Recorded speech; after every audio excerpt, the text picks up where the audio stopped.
Hello everyone!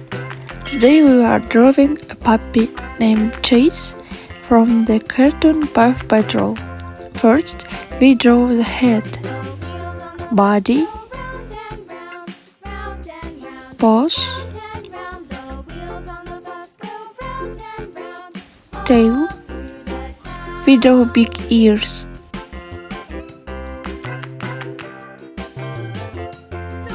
Mouth, eyes, a small face.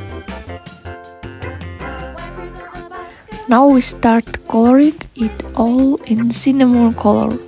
They forgot to add his police cap.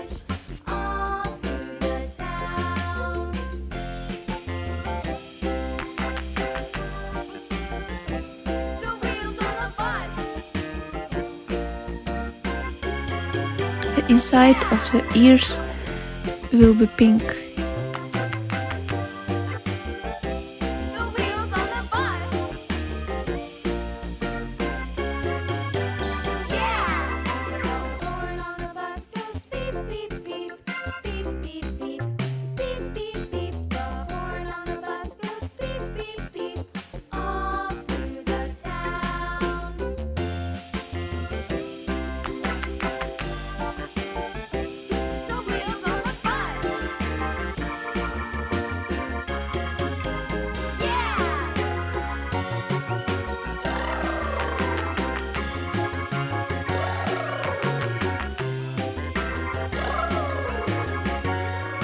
That's it! We've finished drawing Chase the cop. Thank you all for watching. Please like this video and don't forget to subscribe.